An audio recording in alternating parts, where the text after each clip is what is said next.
মুন্সিগঞ্জে আবার ঊর্ধ্বমুখী নিত্যপণ্যের বাজার, বিশেষ করে চাল, ডাল, তেল ও সবজির দাম বেড়েছে অনেকটা।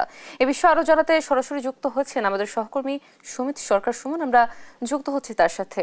সুমন, বাজারে কোন কোন নিত্যপণ্যের দাম বেশি বেড়েছে এবং বাজার দর নিয়ে কি বলছেন ক্রেতা বিক্রেতারা, আমাদের জানাবেন।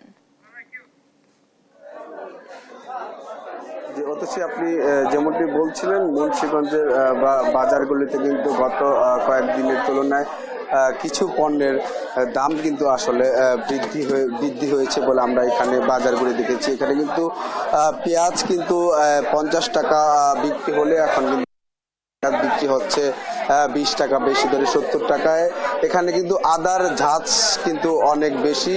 যেই আদা বিক্রি হয়েছে 150 টাকায়, সেই আদা কিন্তু এখন আজকের বাজারে কিন্তু 90 টাকা বেড়ে 240 টাকা কিন্তু বিক্রি হচ্ছে। এছাড়া কিন্তু আটা 5 টাকা করে বৃদ্ধি হয়েছে। এছাড়া কিন্তু অন্যান্য যেই নিত্য প্রয়োজনীয় রয়েছে সেই দাম কিন্তু কিছুটা স্বাভাবিক রয়েছে বলে এখানে আমরা আসলে সকালে দুপুরে জানতে পেরেছি। তো এখানে কিন্তু আসলে ক্রেতারা কিন্তু বলছেন যে আসলে দিন দিন কিন্তু দ্রব্যমূল্যের দাম বৃদ্ধি পাচ্ছেন, সেই কারণে কিন্তু আসলে তারা কিন্তু বাজার করতে আসলে তাদের হিমশিম খেতে হচ্ছে বলে আমাদের এখানকার ক্রেতারা জানিয়েছেন। তো আমি এখন এইখানকার এক বিক্রেতার সাথে কথা বলবো। আপনি একটু জানাবেন যে আসলে দাম কি কি বৃদ্ধি পেয়েছে এবং কেন বৃদ্ধি পেয়েছে, যদি একটু বলতেন।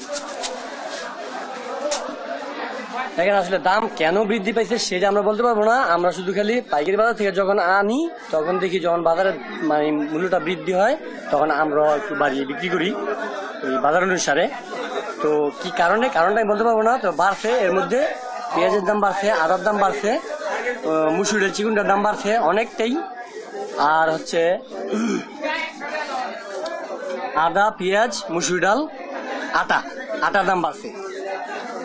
ঠিক আছে, আটার দাম কেজিতে 5 টাকা বাড়ছে। মুসুর ডাল চিকুনটার দাম কেজিতে বাড়ছে আপনার অনেক বাড়ছে। 30 টাকার ডাল 160 টাকা হয়েছে, 30 টাকা বাড়ছে কেজিতে মুসুর ডালটা চিকুনটা। আর আদাটা আপনার 150 টাকা, 140 টাকা ছিল, ওইটা এখন 240 টাকা, অর্থাৎ কেজিতে 90 থেকে 100 টাকা বাড়ছে। আর পেঁয়াজটা 50 টাকা ছিল, 50 থেকে বেড়ে এখন 70 থেকে 75 হয়েছে। ধন্যবাদ আপনাকে। আসলে আপনি যেমনটি শুনছিলেন, এখানে কিন্তু বিক্রেতারা বলছে যে তারা যেখান থেকে মাল ক্রয় করে নিয়ে আসেন সেখান থেকে কিন্তু আসলে বাজারের দাম কিন্তু আসলে বৃদ্ধির কারণে কিন্তু তারা আসলে দাম বেশি দিয়ে কিনতে হয়, সেই কারণে কিন্তু তারা আসলে বেশি দামে বিক্রি হয় বলে আমরা এখানে জানতে পেরেছি। তো এখানে আমি একজন ক্রেতার সাথে কথা বলার চেষ্টা করব যে আপনি একটু জানাবেন যে আসলে দ্রব্যমূল্যের দাম কেমন, আপনাদের নাগালের মধ্যে রয়েছে কিনা, কি কি দাম আসলে দাম বেড়েছে। টাকা বস্তা, সাধারণ মানুষ কিভাবে খায় চলবো?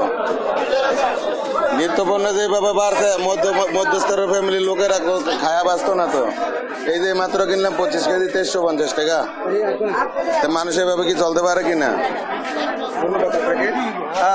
অতসী, আপনি যেমনটি শুনছিলেন, এখানকার ক্রেতারা কিন্তু বলছেন যে দিন দিন কিন্তু দ্রব্যমূল্যের দাম বেড়েই চলেছে। এইভাবে বেড়ে চললে কিন্তু আসলে তাদের ক্রয় সীমানার বাইরে চলে যাচ্ছে বলে আমাদের এখানকার ক্রেতারা জানিয়েছেন। তো এই ছিল আমার কাছে মুন্সিগঞ্জের বাজার থেকে নিত্যপণ্যের সব শেষ খবর। আমরা এখন চলে যাব স্টুডিওতে অতসীর কাছে। অতসী।